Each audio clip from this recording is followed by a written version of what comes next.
특별히 오늘 그 종려주일이라고 하는 주일인데 예수님께서 이제 고난을 당하시기 위해 예루살렘에 입성하시는 그 주간을 이제 기념하며 종려주일 또 고난주일을 그렇게 드리게 되는데, 오늘 이 고난주일을 통해서 우리에게 주시는 말씀은 이사야서 53장 4절에서 6절까지 말씀입니다. 우리 세 절 말씀이니까 우리 함께 다시 한번 한 목소리로 하나님의 말씀 읽도록 하겠습니다. 시작.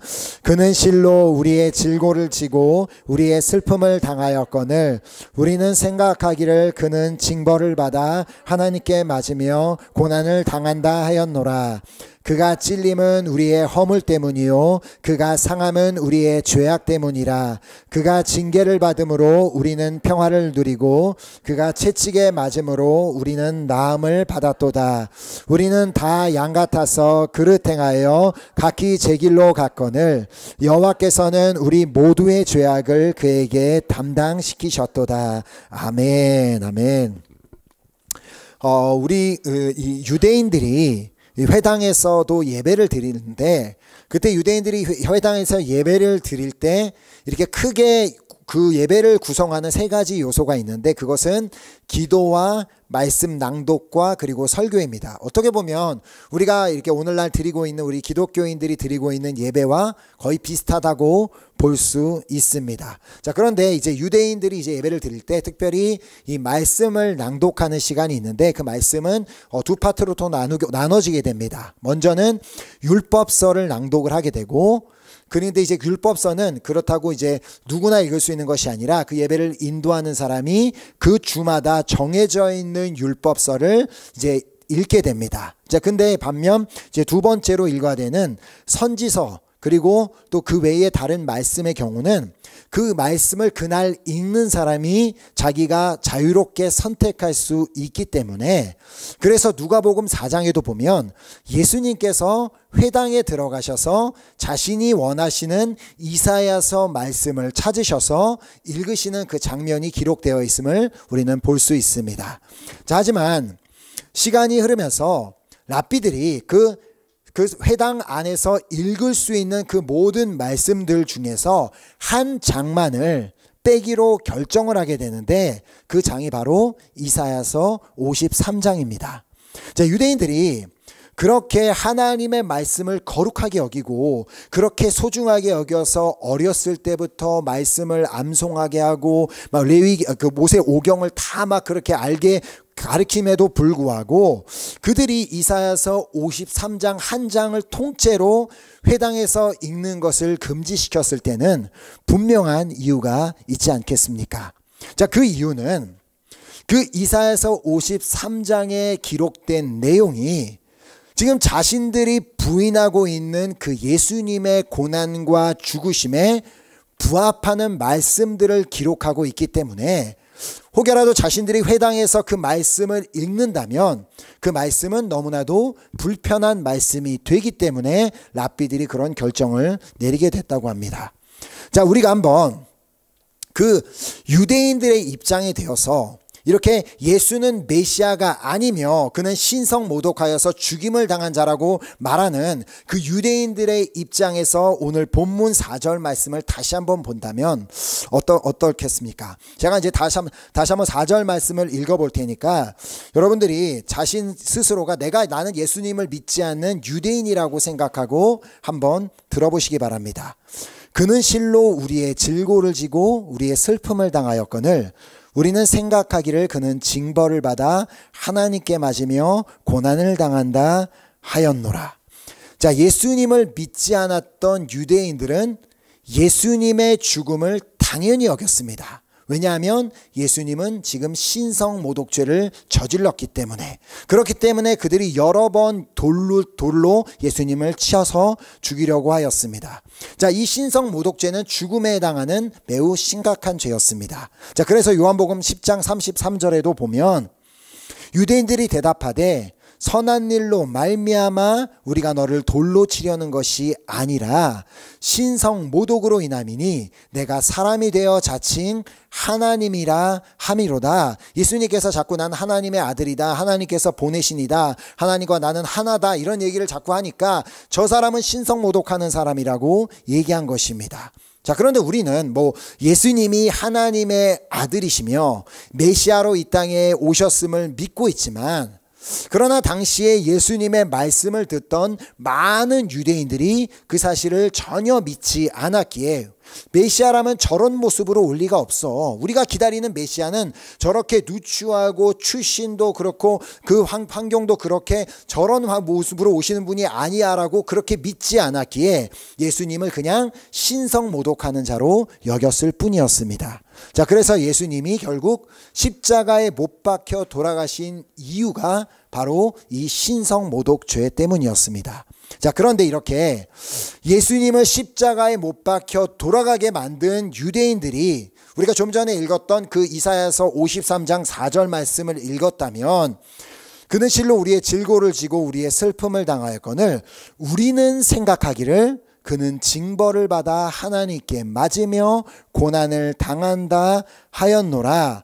자, 유대인들이 생각하기를 예수님은 지금 징벌을 받아, 저 사람은 감히 신성모독을 하기 때문에 징벌을 받아 하나님께 맞으며 고난을 당한다, 그렇게 생각하였기에 자신들이 지금 그 말씀이 이 이사야서 53장이 모두가 예수님에 대해서 말하고 있는 사실을 보면서 이 말씀을 회당에서 읽는다면 매우 그 사실이 불편했을 것입니다. 자, 그런데 그뿐만 아니라 예수님이 실로 자신들의 질고를 지고 자신들의 슬픔을 당하였다는 말을 본다면 그것이 그들에게 쉽게 이해되거나 받아들여지지도 않았을 것입니다. 자, 또한 바로 앞에 3절도 자신들이, 그 유대인들이, 예수님을 믿지 않던 유대인들이 예수님을 어떻게 대했는지를 잘 보여주고 있는 말씀입니다. 3절에 보면 그는 멸시를 받아 사람들에게 버림받았으며 간고를 많이 겪었으며 질고를 하는 자라, 마치 사람들이 그에게서 얼굴을 가리는 것 같이 멸시를 당하였고 우리도 그를 귀히 여기지 아니하였도다. 자, 놀랍게도 예수님이 오시기 대략 700년 전 정도에 기록된 이사야서 말씀이 마치 자신들이 그 예수님을 멸시하고 예수님을 귀히 여기지 않을 줄을 다 알고 있는 것처럼 700년 전에 이미 기록이 되어 있었습니다. 자, 앞으로 이제 아직 당장 내일 모레 일어날 일도 아니라 700년이나 후에 일어날 일에 대해서 이처럼 이사야가 정확하게 기록할 수 있었던 이유가 무엇이겠습니까? 바로 모든 것을 다 아시는 하나님, 전지하신 하나님께서 이사야에게 감동을 주셔서 앞으로 일어날 일들을 기록하게 하셨기 때문이었습니다. 자, 이처럼 이사야서 53장에 기록된 내용이 정말 아무리 누가 봐도 다 이 내용들이 예수님을 향하고 있기 때문에 예수님이 메시아가 아니다라고 그렇게 부인하는 랍비들은 이 장 전체를 읽는 것을 그냥 금지시킬 수밖에 없었던 것입니다. 만약에 이것이 다른 누군가에 대해서 말하고 있는 거라면 계속 주장을 했겠죠. 아니다, 이거는 누군가에 대해서 말하는 것이다, 이거에 대해서 말하는 것이라 했겠지만, 그들이 그냥 그걸 장을 통째로 읽는 것을 금지시켰을 때는 오히려 그것이 이 이사야서 53장이 예수님에 대해서 말하고 있음을 증거하고 있는 것입니다. 자, 그러나 오늘 우리는 이 이사야서 53장 전체적인 그 말씀이 우리를 위해 이 땅에 오신 메시아 예수 그리스도에 대해서 말하고 있음을 믿기에, 우리가 예수 그리스도로 말미암아, 이 땅에 오신 예수 그리스도로 말미암아 오늘 어떤 은혜를 누리게 되었는지를 말씀을 통해 살펴보는 시간을 가지도록 하겠습니다. 오늘 본문을 5절을 보면은 그가 찔림은 우리의 허물 때문이요 그가 상함은 우리의 죄악 때문이라. 그가 징계를 받음으로 우리는 평화를 누리고 그가 채찍에 맞음으로 우리는 나음을 받았도다. 자, 먼저 이 말씀을 보면서 우리가 눈여겨보아야 하는 부분은 이 말씀이 과거형으로 기록되어 있다는 사실입니다. 자, 우리처럼 이미 이 사건이 2000년 전에 일어난 일임을 알고 있는 우리의 입장에서는 과거형으로 적혀 있어도 아무런 문제가 없지만, 이사야가 이 말씀을 기록하던 때에는 아직 예수님이 오시지도 않았고 예수님은 앞으로 대략 700년 정도 후에 오실 그 상황이었습니다. 자, 그렇다면 이 말씀은 당연히 이사야가 기록할 때 미래형으로 적었어야 정상입니다. 하지만 예수님께서 겪으실 모든 일에 대해서 이미 다 이루어진 일처럼 기록하고 있음을 보게 된다는 것입니다. 자, 그럼 우리가 이 말씀을 도대체 어떻게 이해해야 하겠습니까? 그냥 간단합니다. 예수님께서 이 땅에 오셔서 이 말씀처럼 찔리시고 상하시고 징계를 받으시고 채찍에 맞으실 것은 이미 하나님의 계획 속에 그 섭리 가운데 다 들어있었기 때문입니다. 이미 예수 그리스도를 통해 구원을 이루고자 하시는 그 하나님의 놀라운 계획이 처음부터 다 있었기 때문입니다. 그렇지 않는다면, 만약 그렇게 모든 것이 하나님이 처음부터 그것을 다 계획하고 계시지 않았다면 모든 구약 성경이 오실 메시아에 대한 메시지를 담고 있지 않았을 것입니다. 자, 그러니까 예수님께서 지금으로부터 2000년 전에 이 땅에 오신 것은 하나님께서 그때쯤 돼서 이제야 좀 예수를 보내야 되겠다라고 그날 갑자기 결정을 하셔서 보내신 것이 아니라, 그 예수님께서 2000년 전에 오신 것은 이미 하나님의 완전한 계획 가운데, 그때가 바로 하나님께서 정하신 완전한 때였기 때문에 예수님께서 그때 오셨다는 것입니다. 자, 지금으로부터 2000년 전이 예수님께서 오셔서 그 하나님께서 구원을 이루고자 하시는 그 뜻을 이루시기에 가장 적합하였던 때였던 이유는, 그때가 바로 이스라엘이 로마의 통치를 받는 시기였기 때문입니다. 이게 무슨 말이냐면, 당시에 로마 제국은 그 전부터 이전에 있었던 다른 나라들이 많이 처형 방법으로 십자가형을 채택하였었는데, 그때 당시에 로마 제국이 바로 이 처형 방법으로 십자가형을 택하여서 많은 사람들을 계속해서 십자가형으로 죽이고 있었던 때였습니다. 자, 바로 이 십자가형이 창세기 3장 15절에 예견된 말씀을 이루는데 핵심적인 역할을 했습니다. 자, 그 창세기 3장 15절에 보면, 내가 너로 여자와 원수가 되게 하고 내 후손도 여자의 후손과 원수가 되게 하리니 여자의 후손은 내 머리를 상하게 할 것이요 너는 그의 발꿈치를 상하게 할 것이니라. 자, 아담과 하와가 뱀의 유혹을 받아 하나님의 명령을 어기고 하나님께서 먹지 말라고 한 선악과를 따먹게 되었을 때, 하나님께서는 뱀을 이용해서 그들을 유혹한 마귀에게 말씀하셨습니다. 내가 너로 여자와 원수가 되게 하고 내 후손도 여자의 후손과 원수가 되게 하겠다고 말씀하셨습니다. 자, 여기서 말하는 여자의 후손이 누구예요? 바로 동정녀 마리아의 몸에서 나신 예수 그리스도를 말합니다.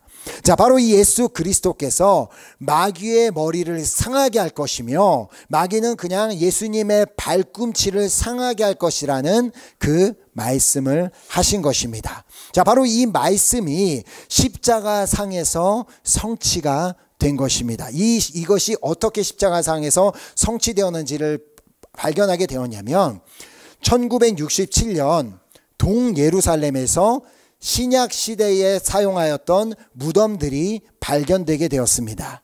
자, 그중 한 무덤에서 발견된 유골의 발 뒤꿈치에 뼈에 못이 박혀 있는 것을 그것을 이스라엘 고고학청에서 이제 그 발굴하고 확인하면서 십자가형으로 죽은 사람의 유골이 그때 당시 처음으로 발견되게 되었습니다. 자, 그 유골에 손목뼈에 날카로운 흠집이 있었고, 또한 그 유골에 발 뒤꿈치에 못이 박혀 있는 것을 확인함으로 말미암아 당시에 십자가형으로 사람을 죽일 때 보통 많이 우리가 그림으로 보는 것처럼 막 손바닥에 뚫고 한 것이 아니라, 그때 당시에 죽일 때 손목과 발 뒤꿈치에 못을 박는 방법으로 십자가형이 진행되었음을 발견하게 된 것입니다. 자, 이처럼 사단 마귀는 예수님을 십자가에 못 박아 죽임으로 말미암아 자신이 내가 이겼다라고 그렇게 생각했지만, 그가 한 것이 뭐예요? 단지 예수님의 발꿈치만 그냥 찔러서 상하게 했을 뿐이었고, 예수님은 십자가에서 죽으셨지만 3일 만에 부활하심으로 말미암아 마귀의 머리를 그냥 상하게 하신 것이 아니라 완전히 박살내 버리셨습니다. 자, 이렇게 예수님께서는 당신의 말씀을 이루시기 위해, 예언된 모든 말씀을 이루시기 위해 2000년 전 로마의 지배하에 있던 이스라엘 땅에 오시게 되었고, 이사야서 말씀을 이루시기 위해 예수님께서는 찔리시고 상하셨고 징계를 받으시고 채찍에 맞으셨던 것입니다. 자, 이것은 바로 하나님 당신의 말씀을 이루기 위함이었고, 당신의 사랑을 우리에게 보여주시기 위함이었습니다. 자, 이처럼 예수님께서 이 땅에 오셔서 우리에게 어떤 은혜와 사랑을 베풀어 주셨는지를 바로 오늘 본문 5절 말씀이 말씀하고 있는 것입니다. 다시 오늘 본문 5절 말씀을 보면, 그가 찔림은 우리의 허물 때문이요 그가 상함은 우리의 죄악 때문이라. 그가 징계를 받음으로 우리는 평화를 누리고 그가 채찍에 맞음으로 우리는 나음을 받았도다. 자, 먼저 예수님께서 찔리심으로 말미암아 우리의 허물의 문제가 해결되는 은혜를 누리게 되었다고 말씀하고 있습니다. 자, 여기서 말하는 찔림이란 이 단어는 단순히 우리가 뭐 이렇게 막 가시에 찔리고 바늘에 찔리는 그런 것을 말하고 있는 것이 아닙니다.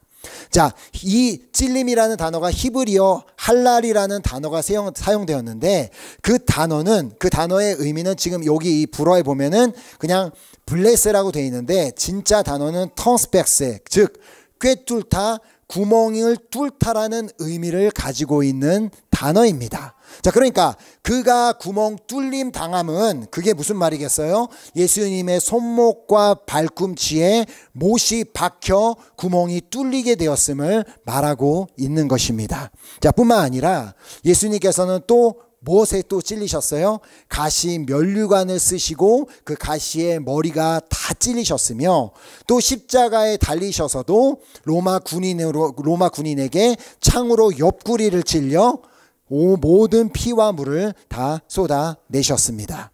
자, 그렇다면 왜 예수님께서, 아무런 죄가 없는 그 예수님께서, 왕으로 이 땅에 멋있게 오셔도 되는 그 예수님께서 이렇게 처참하게 찔리셔야만 했습니까? 바로 우리 허물 때문이라고 성경은 말씀하고 있습니다.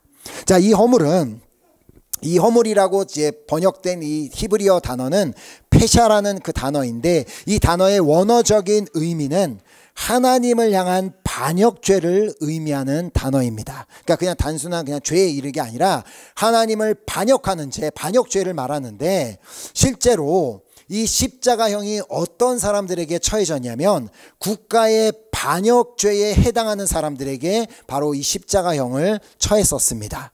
자, 즉 예수님께서 십자가에 못 박혀 죽으셔야만 했던 이유는 우리처럼 언제라도 하나님의 말씀에 거역하고 언제라도 하나님께 대적할 수 있는, 아니 실제로 하나님의 말씀을 쉽게 거역하는 우리의 죄를 위해 죽으셔야만 했기 때문이었습니다. 자, 그래서 에베소서 2장 2절은 말씀합니다. 그때 너희는 그 가운데서 행하여 이 세상 풍조를 따르고 공중의 권세 잡은 자를 따랐으니 곧 지금 불순종의 아들들 가운데서 역사하는 영이라.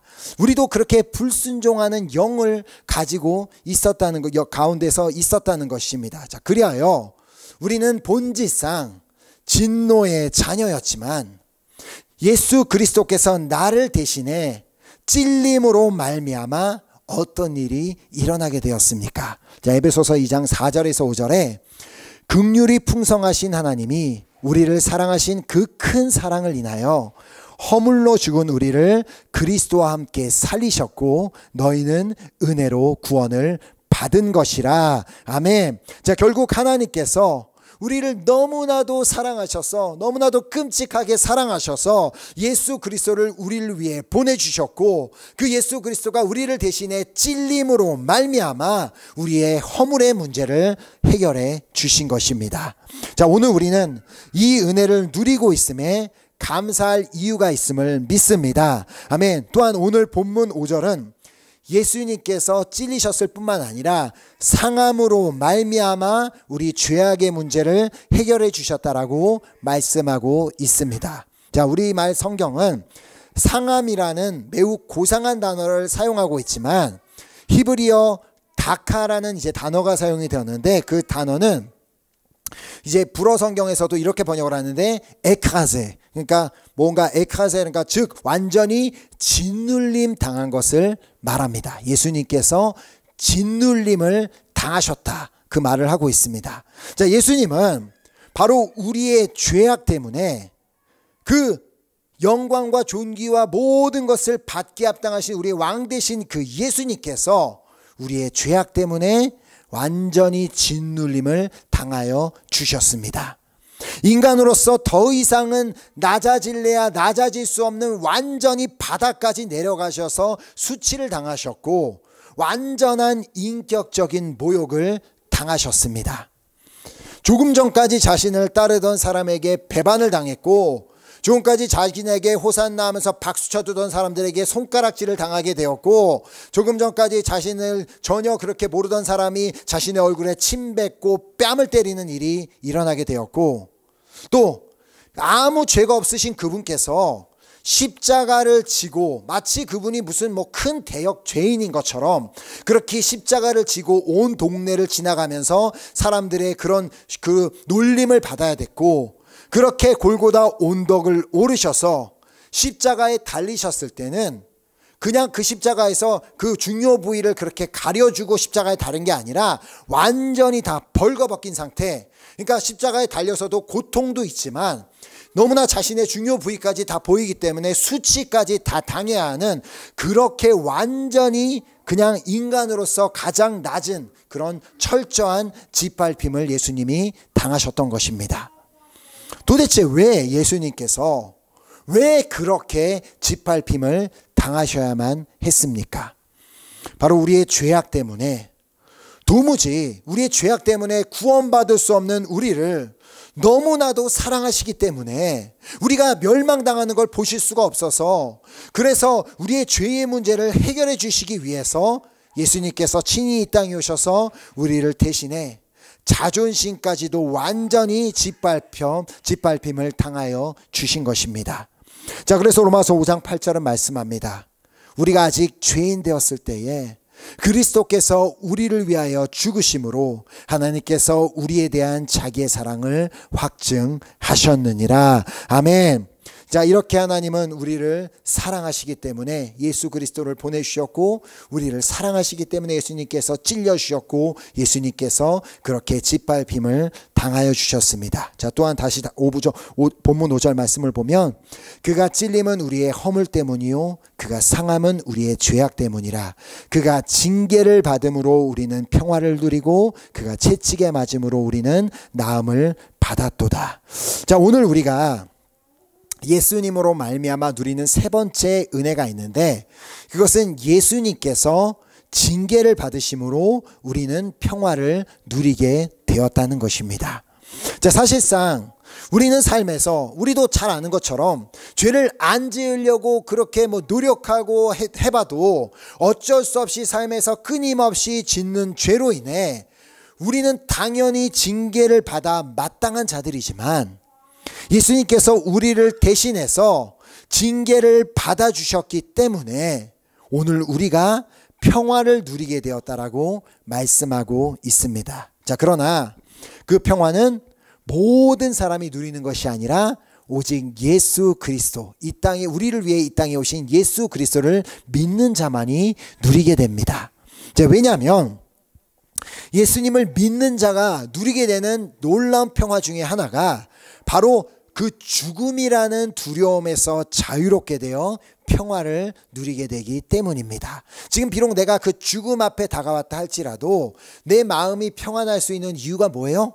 내가 죽음 뒤에 더 좋은 곳, 하나님의 품에 들어갈 수 있음을, 그 사실을 스데반 집사님이 알았기 때문에 지금 자기가 잠시 후만 있으면 돌을 맞아 죽을 상황 가운데서도 여전히 평안할 수 있었던 이유입니다. 자, 그래서 요한복음 5장 24절에 예수님께서 말씀하셨죠. 내가 진실로 너에게 이르노니 내 말을 듣고 또 나 보내신 이를 믿는 자는 영생을 얻었고 심판에 이르지 아니하나니 사망에서 생명으로 옮겨졌느니라. 아멘. 자, 예수님이 없이는 우리의 죄로 인해 심판을 받고 멸망을 받을 수밖에 없는 우리를 너무나도 사랑하셔서 우리를 위해 예수 그리스도를 보내주셨고, 예수님께서 내 대신 징계를 받아 주셨기에 그 죄로 인해 하나님과 끊어졌던 그 관계가 이제는 회복되어 하나님과 화목하게 되는 그 은혜 또한 우리가 누리게 되었다라고 로마서 5장 10절이 말씀하고 있습니다.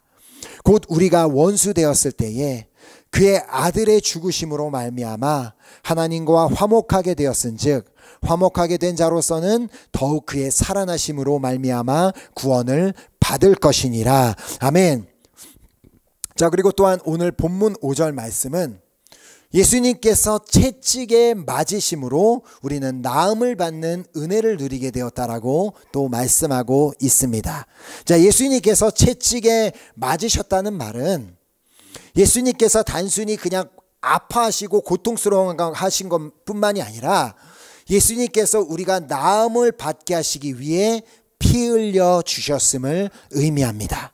자, 내과 의사인 트루만 데이비스라는 분이 쓴 현대의학으로 본 예수 그리스도의 고통이라는 글에는 예수님께서 채찍에 맞으신 부분을 다음과 같이 묘사하고 있습니다. 로마 군병이 손에 채찍을 들고 한 걸음 다가섰습니다. 그것은 무거운 가죽끈으로 된 채찍으로 그 끝에는 각각 2개씩 둥그런 납덩이들이 달려 있었습니다. 그 무거운 채찍으로 예수님의 어깨, 등, 그리고 다리를 사정없이 거듭 내리쳤습니다. 처음에는 그 무거운 가죽끈들이 피부만을 찢었습니다. 그러나 계속 내리침에 따라 그 가죽 채찍이 피하 조직을 찢고 파고들자 모세관과 혈관에서 피가 줄줄 흘러나오고 드디어 속 근육에 있는 혈관에서 피가 뿜어나오기 시작했습니다. 그 조그만 납덩이들 때문에 계속되는 채찍질 때문에 넓고 깊은 상처가 생겼습니다. 마지막에는 그분의 등살 가죽이 마치 걸레처럼 너덜너덜해지고 등 전체에는 알아볼 수 없을 정도로 찢어지고 피로 범벅된 살덩이가 되었습니다. 도대체 왜 아무런 죄가 없으신 예수님, 그 영광과 존귀와 찬양받기에 합당하신 그 예수님께서 도대체 왜 이렇게 끔찍한 고통을 당하시며 자신의 피를 흘리셔야만 했습니까? 그 이유를 히브리서 9장 22절이 말씀합니다. 율법을 따라 거의 모든 물건이 피로써 정결하게 되나니 피 흘림이 없은즉 사함이 없느니라. 바로 당신이 사랑하시는 당신의 자녀들의 죄 사함을 위해 예수님께서는 친히 채찍을 맞으시고 그 채찍에 맞아 살갗이 다 찢어지고 근육까지 찢어져 피를 흘려 주신 것입니다. 이처럼 예수님께서는 그 끔찍한 채찍질의 고통을 참아주심으로 말미암아 영적으로 병들어 있는 자들이 나음을 받게 하셨고 또 육체적으로 병든 자들도 나음을 얻게 하여 주신 것입니다. 자, 그래야요 오늘도 그 예수님이 겪으셨던 것처럼 뭐 그거와 비교될 수 없겠지만 그렇게 찔리는 것과 같은, 마치 내가 뭔가에 뚫리는 것과 같은 고통을 겪고 있는 자들을 향해, 그리고 자존심까지 완전히 짓밟힘을 경험한 그런 자들을 향해, 그리고 징계로 인해 고통하고 있는 자들을 향해, 또한 정신적인 육체적인 고통이 있는 자들을 향해 주님이 말씀하고 계십니다. 얘야, 나도 내가 그 고통을 직접 다 경험해 봐서 그것이 얼마나 아픈지 내가 다 잘 안단다. 내가 너의 그 모든 고통을 다 공감해 주려고, 그러기 위해서 내가 찔림을 당하였고, 그러기 위해서 내가 짓밟힘을 당하였으며, 그러기 위해서 내가 대신 징계를 받았고, 그러기 위해서 내가 대신 채찍에 맞은 것이란다. 왜냐하면 내가 너를 이토록 사랑하기 때문이야. 오늘 주님께서 오늘 우리에게, 우리 한 사람 한 사람에게 이렇게 말씀하고 계심을 믿습니다. 그런데 우리가 누구입니까? 본문 6절에 보면 우리는 다 양 같아서 그릇 행하여 각기 제 길로 갔거늘 여호와께서는 우리 모두의 죄악을 그에게 담당시키셨도다. 우린 정말 다 양같이 지독하게도 막 오늘 막 그냥 어떻게 하겠다고 막 오늘 주일날 결단을 내리고 오늘 좀 내가 변화되겠다고 결단을 내리고 그 교회 성전문을 열고 나가는 순간 갑자기 골목을 가다가도 지하철 타고 가다가도 차 타고 가다가도 그냥 그 결단들이 순식간에 막 다 무너지고 언제 그런 결단을 해놨는지 그냥 다 잊어버리는, 그렇게 말씀대로 그렇게 살으라고 해도 말씀도 살려고 하지도 않고 기도도 그렇게 끈질기게 안 하고 그렇게 끈질기게 말씀도 안 읽고 그렇게 끈질기게 하나님 뜻과 무관하게 사는, 그렇게 사는 자들이지만 그런 우리를 그래도 사랑하셔서 우리 모두의 죄악을 2000년 전에 예수님에게 다 담당시키셨습니다. 오늘 우리는 이러한 놀라운 은혜를 누리고 있습니다. 정말 이 예수님께서 나 같은 사람을 위해서, 그 예수님께서 2000년 전에 오셔서 나 같은 사람 한 사람을 위해서 예수님께서 찔림을 당하셨고 예수님께서 징계를 대신 받아주셨고 예수님께서 짓밟힘을 당하여 주셨고 예수님께서 그 모든 그 고통을 다 당하여 주신 것입니다.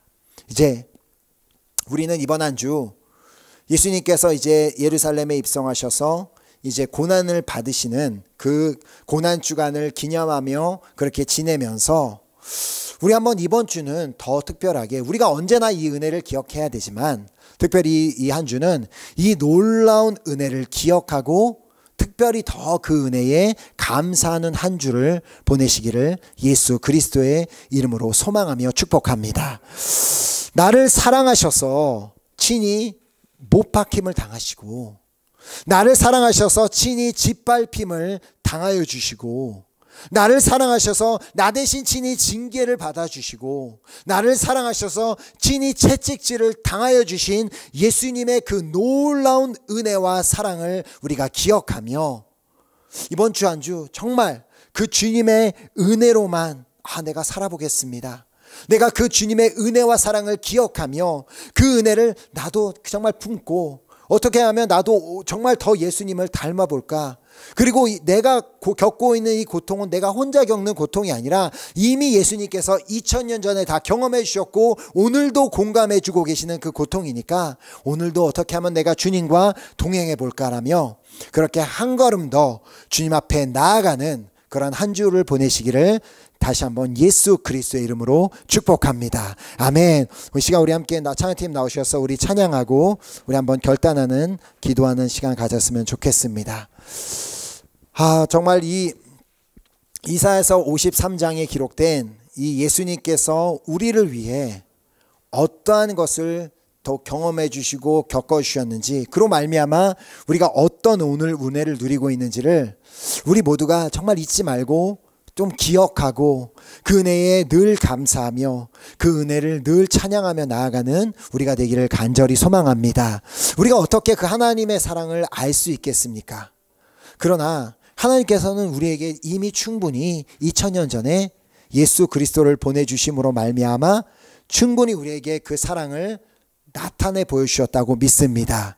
그 예수님께서 우리를 대신해 그 정말 못박힘을 당하시고 우리를 대신해 그렇게 자존심까지도 완전히 다 짓밟힘을 당해 주시고 나를 대신해 징계를 당해 주시고 나를 대신해 그 피투성이가 되는 몸이 되면서까지 그 채찍질을 다 맞아주신 그 놀라운 그 주님의 사랑, 그 은혜 우리가 기억하며 정말 그 은혜에 특별히 더 감사하는 그 한 주를 보내고 평생 그런 삶이 되겠다라는 그 결단을 가지고 우리 한번 그 놀라운 아버지의 사랑과 은혜를 우리 함께 찬양했으면 좋겠습니다.